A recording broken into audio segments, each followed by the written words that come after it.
All right, thanks so much for joining us on 13 News at noon. I'm Felicia Lawrence. I'm on the desk for Karen Campbell this afternoon, and we want to get you to some breaking news.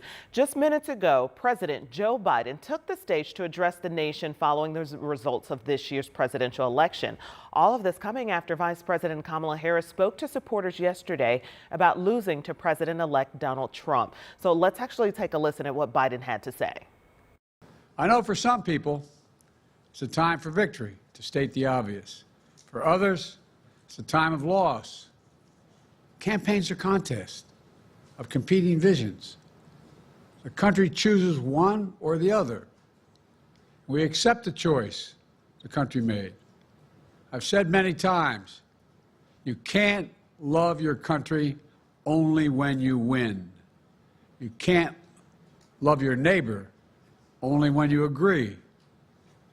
Something I hope we can do, no matter who you voted for, is see each other not as adversaries, but as fellow Americans.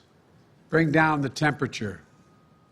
I also hope we can lay to rest the question. In his address, Biden says Harris ran an inspiring campaign, and he ensures that the transition of power will be peaceful as Trump prepares to start his presidency. Biden also calling the Electoral College system honest, fair, and transparent. We will have much more on Biden's address on 13 News starting at 4 and on WTHR.com. President Biden there sharing a message of unity this afternoon. All right, let's take a live look outside right now. It is a cooler fall day, but we are getting plenty of sun.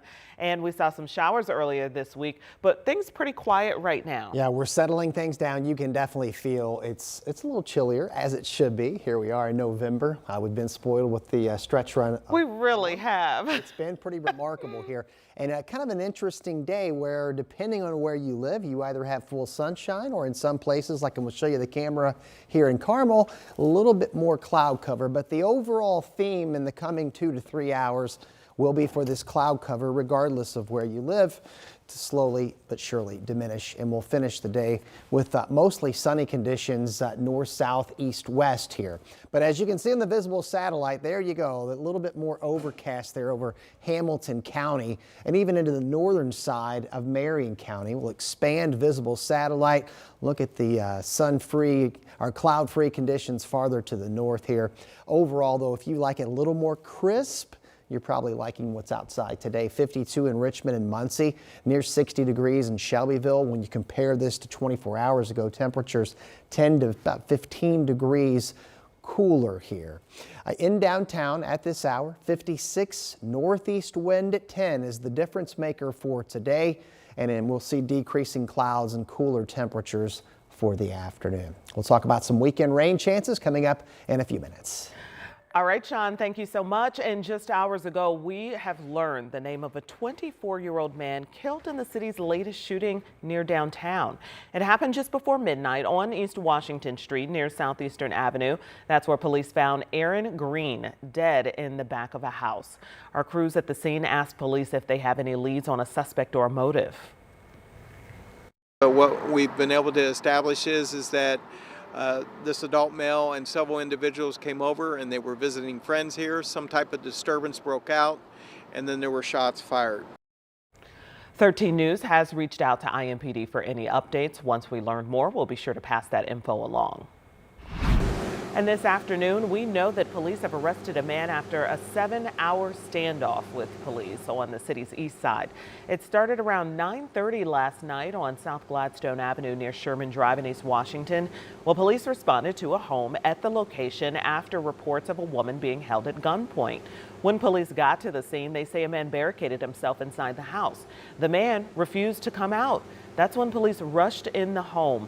They say the man fired shots at them before taking him into custody. Luckily, no one was hurt there. Right now, we're working to see if charges will be filed against the man. And a 19-year-old man is facing charges of robbing another man of his money before shooting him on the city's east side. Now, this happened in August, but 13 News discovered the suspect had already been sitting in jail. According to Marion County jail records, Kashawn Kimbrough has been in jail on several violent charges since September. Police say they used phone records to tie him to the case. We talked with the victim, Bobatandi Jati. He tells us that he was trying to buy a phone on Facebook Marketplace. He allegedly met up with Kimbrough to pick up the phone on Tacoma Avenue near Washington Street. He brought out the phone. I was like, oh, let me see the phone before I give you the money. He said, okay, no problem. He gave me the phone. I said, this phone is not working. And that's when he says Kimbrough snatched the phone out of his hand and pulled out his gun, demanding his wallet and cell phone.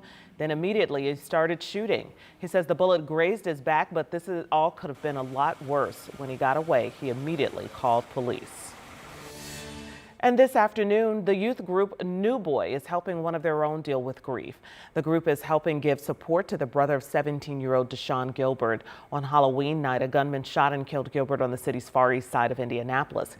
Gilbert's mother also sharing her grief with the boys and warning them to choose their friends wisely. This is something the group's leader, Kareem Hines, says did not fall on deaf ears for some members. We hope that our young people walk away from today understand that it is okay to grieve. It is okay to cry. It's okay to laugh. It's okay to be a part of a family. It is not okay to go to social media and get revenge.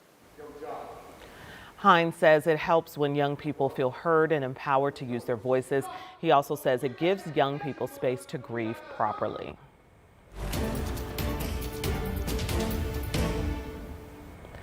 And we're hearing the state's closing arguments in the Delphi murders trial today on day 18. Carroll County Prosecutor Nick McClellan went before the jury recapping evidence presented throughout the trial, saying how, quote, the pieces are starting to fall into place. McClellan, I should say, also stating in that closing argument that suspect Richard Allen's alleged confessions were unprovoked, unpressured, of his own will. The defense will give their closing arguments, then the state will have a final chance to rebut those claims before the jury gets their final instructions to head into deliberations. This comes after defense attorneys for Allen rested their case today. Allen is charged with killing Abby Williams and Libby German in February of 2017. We've heard the last testimony as the jury prepares to review the case and render a verdict. Our Samantha Johnson was in the courtroom and she's breaking down what we learned and what comes next. The quote of the day came from Special Judge Fran Gohl when she told the jury just after 2:15 Wednesday afternoon, quote, ladies and gentlemen, you've now heard all the testimony in this case. So now all that remains, the closing arguments from both sides before the jury is tasked with making a decision in this case. Wednesday was scheduled to be the final day of testimony from the defense. But first thing this morning, defense attorney Brad Rosie told the court the defense rests. So we heard from 3 witnesses called by the state in rebuttal, and most of that discussion involved the final witness called in this case, Dr. John Martin, a psychiatrist who met with Richard Allen in prison. He told the jurors he met weekly with Allen last April and May after Allen was diagnosed as psychotic. But Dr. Martin said by early May, Allen showed no signs of psychosis, and that's important because that's the same time frame Allen confessed to killing Abby Williams and Libby German.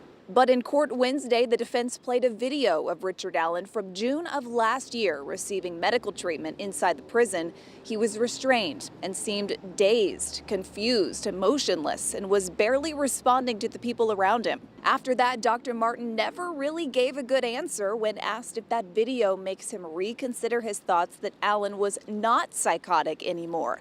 The jury weighed in too, asking if it's possible that Allen could have slipped in and out of psychosis within that 24-hour period, to which Dr. Martin answered yes. In all, we've heard testimony from 64 witnesses and heard about nearly 400 exhibits during the 17 days of testimony. So on Thursday, each side in this case will have about 2.5 hours for closing arguments inside the Carroll County Courthouse.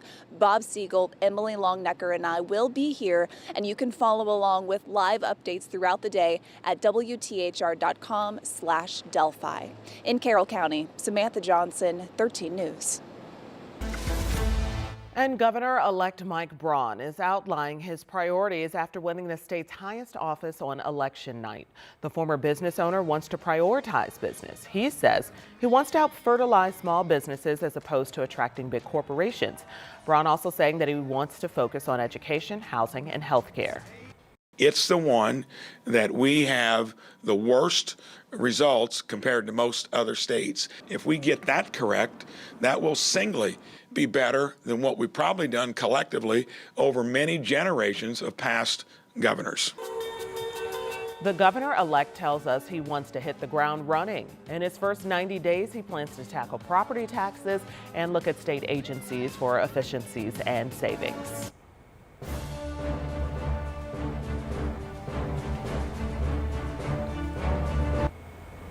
Well, all week long, 13 News is showing love and support to some of our local Hoosier heroes, giving them flowers, thanking them for their service. This here is Adolph Turner.